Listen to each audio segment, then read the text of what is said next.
What's up, guys? It's Chris. Welcome back to VGP Engines. Alright, so okay, so post-holiday news update here. So I also been considering doing this on a more regular thing, possibly. I mentioned something kind of along the lines where I said I was going to take like once a week and go through all my questions and answer questions at the end of the week or whatnot, but I'm not doing that because yeah, that'd be boring for me, I think, to do. Plus, I tend to wind up answering things or redirecting people regardless.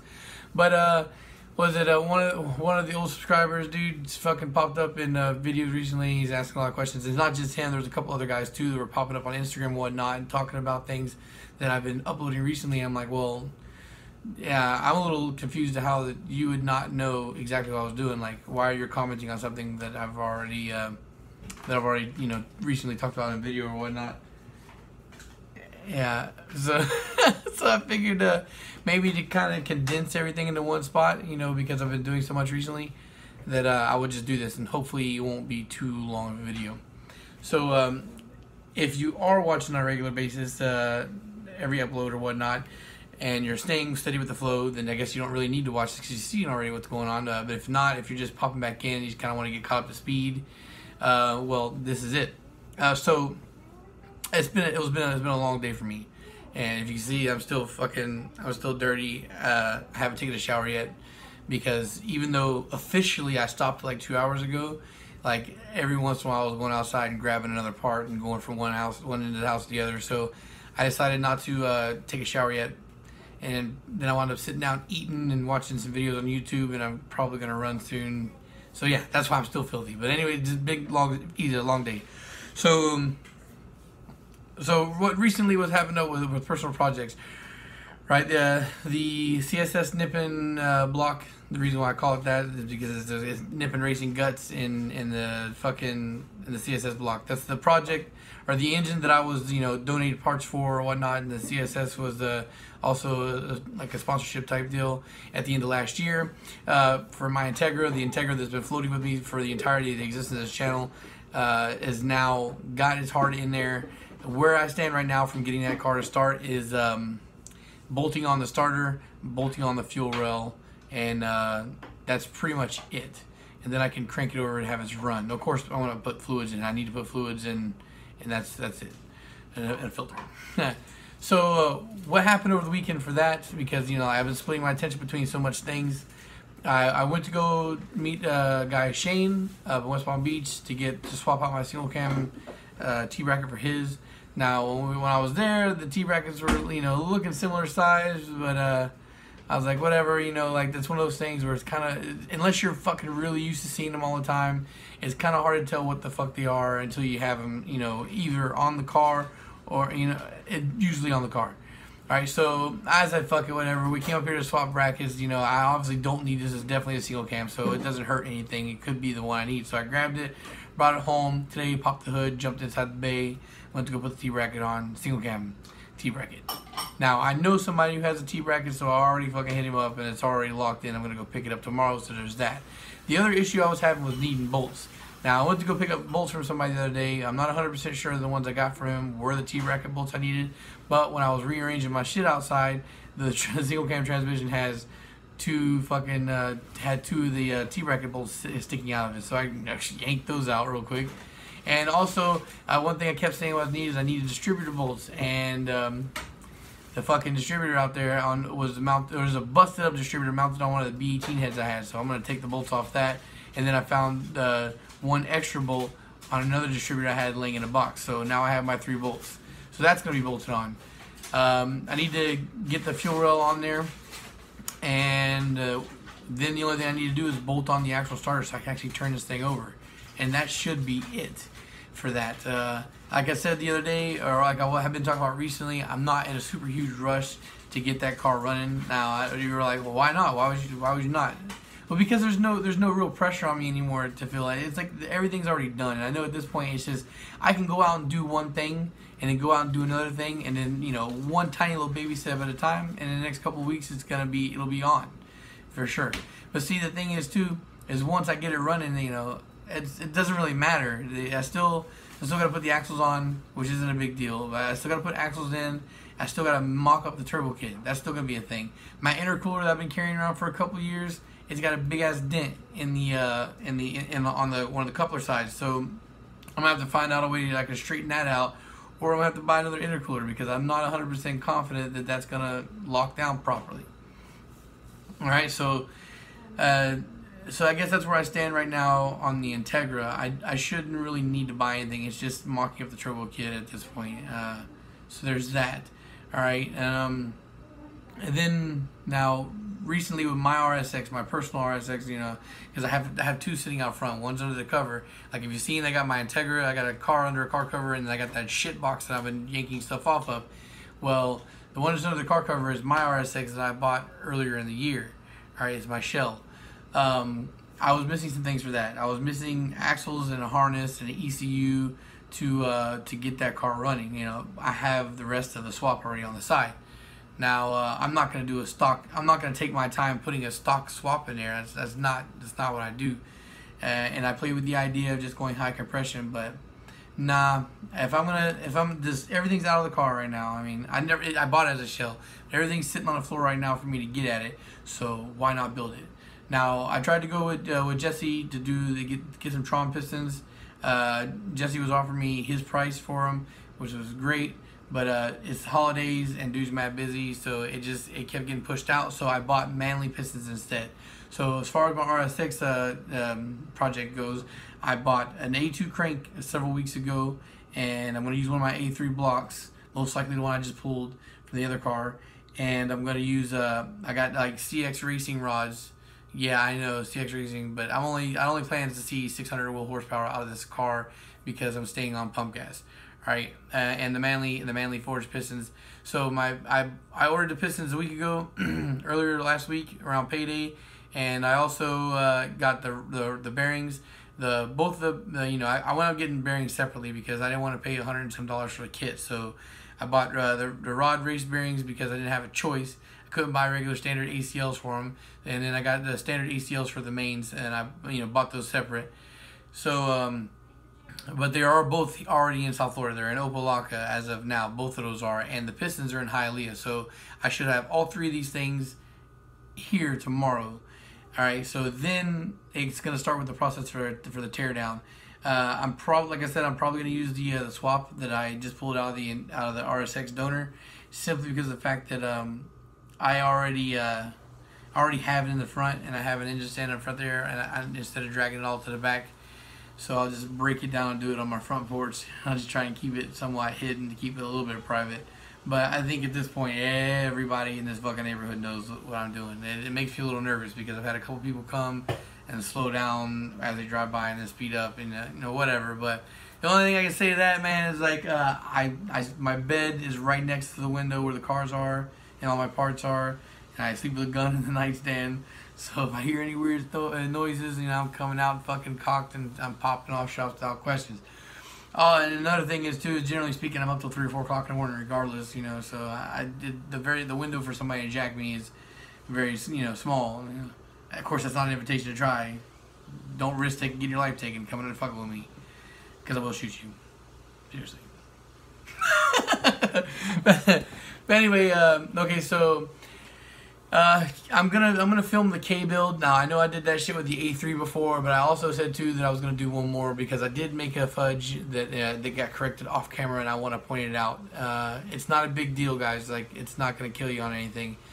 Most people don't even really watch that one, so it's not really that big a deal. Also, it's a forged build this time around, so it's plus it's gonna make some power, and it'll plus. It's my gonna be a project car for me, so it's good to see it from start to finish, the process of it. I am gonna be using an A3 head. I'm gonna use the A3 head on that, and there's no problem about it. I'm gonna keep it stock because the whole idea is to have this K20 A3 A2 hybrid up and running, like with the quickness. Like I said, for the Integra, I just need to put the turbo kit on there at this point, and have that done.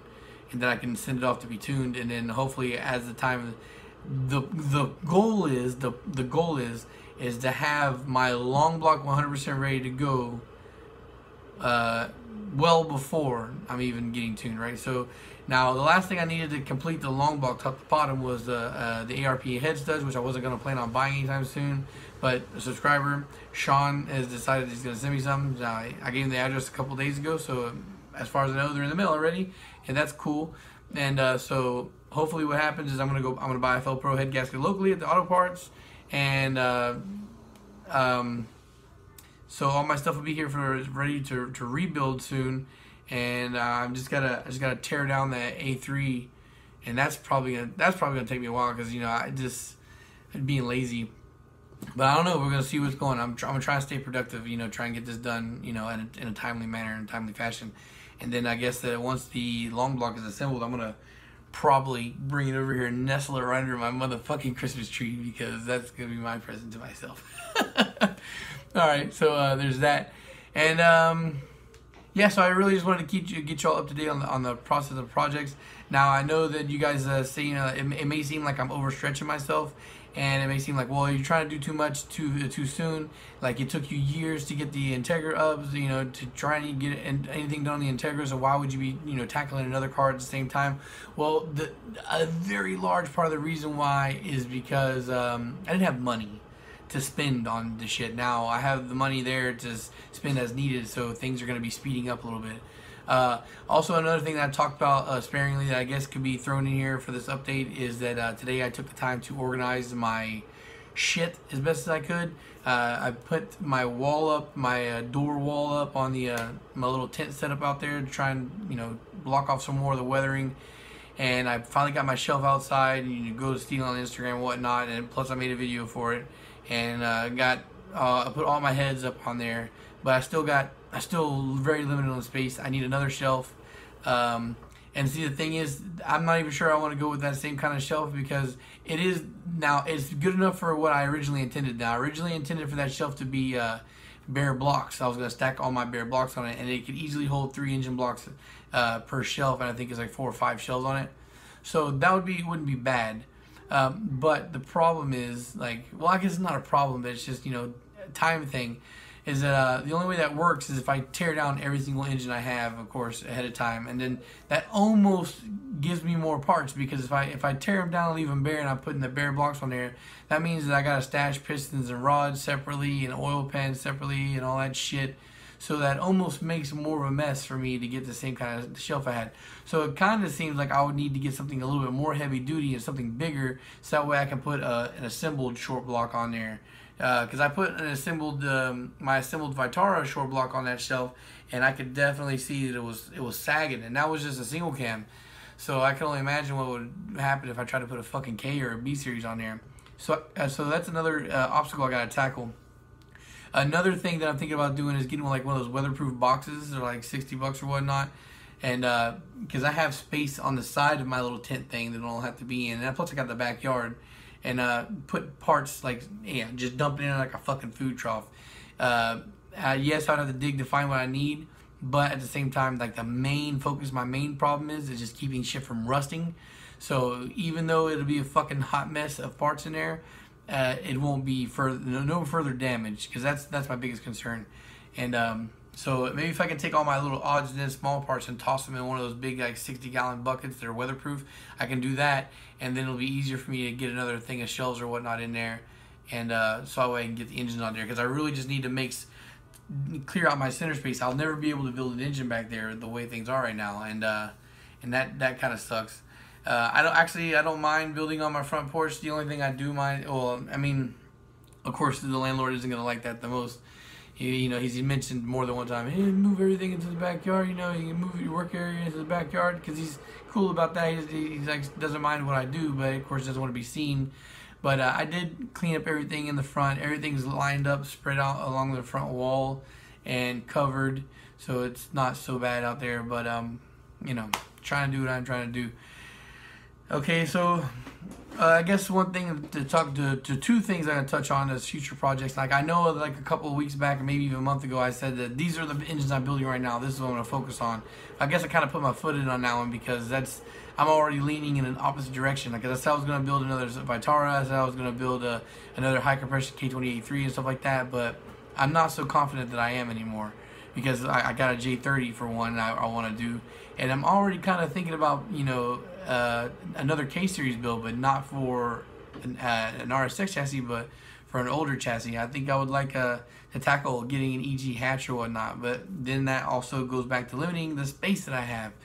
So and then the reason why that's an issue is because I also what I've decided to is that I'm gonna kind of slow down on big spending. I'm not gonna spend any more big money anymore, because I was kind of like tapping out my paycheck. Like I'm not saying like all my money was going to parts. What I was doing, I was paying my bills, and every dime I had left over was going to buy parts. And one of those issues was like some of the parts I was buying that weren't really something I needed right now. So I'm gonna dial that back a bit, and I'm not gonna do that anymore. And the last couple of paychecks, most of it's got stashed in the bank, and besides from bills and one or two small things that I needed to get. And plus this will be easier once we get through the holiday season, because I got both my daughter and my wife's birthday coming up in the first week of next month, and then my son's at the end of the month. So but anyway, the whole point is I'm trying to save up for a car, and I want to save up a couple of $1,000 for a decent car. And the decent car I got my eyes focused on is an EP3. Now, you know, if you're curious to why as the EP3, because I know that the EP3 hatch is a fucking ugly duckling, and I was guilty of hating on it for a long time. But a couple years ago, like around 2014, I had two bucket list cars that I wanted to get in the immediate future. The the bucket list car I had before that was the two older chassis, was a Del Sol and an Integra. I got the Del Sol, and I had it for a couple of years. And I do want another one, but I know I'm not too fond of rushing back to old cars I've already had. And another thing I wanted was the Integra, which I have and I've been working on, is almost running. So the newer chassis I wanted was an RSX and an EP3, and I got the RSX, and hopefully that'll be running in the next 6 months. And then, you know, the only thing else I need is an EP3. Now the thing is, I want something that's manual, and I want something I can daily, and there's something that's hopefully fully functional, AC and all that shit. Now when you start looking at the older chassis, it's a lot harder to find these things. So I need something newer, but without making car payments, because I was tempted for a while to just save up a couple of grand and throw that as a down payment. But if I do that, I'm looking at like $500 a month for the car payment, and another, you know, $300 a month for the insurance, and that's a paycheck, you know. So I'd rather not do that, because that's a lot of money that could be spending on parts. So I'd rather buy something outright and then have it to drive in. And I figured that getting an EP3 would be better chances of it being unmolested. My only challenge there is going to be finding one that has a stock steering wheel on it, because these fucking idiots like to put those pieces of shits on here. So yeah, there's that. So hopefully I'll be grabbing one of those in the near future. I mean, I'm still open to buying an older chassis or whatnot. If I get the right car at the right time, the right deal, then of course I'll jump on that instead. But I was debating on looking at an EK sedan or whatnot, and I was like, well, I'm making enough money now that the money is stacking up really quick, so like, why not just wait 3 weeks and get what I would really like to have, instead of buying an old $1,500 clunker that I'm eventually going to have to work on because something's going to fuck up on it. At least that way, if I get the EP3, you know, that's another turbo key right there once the time comes. And I got no problem sitting on that stock for a while, and then getting to it later on when both these other cars are up and running. Yeah, so I guess that's the kind of the rundown what's going on with VHP Engines right now, man. So hopefully, if you've been out of the loop for a minute or whatnot, or if you've been in the loop but only caught some of the stuff that's been going on, this will hopefully focus it a little bit more. All right, guys. So thanks for watching my rant and ramble again, and peace. Talk to y'all later.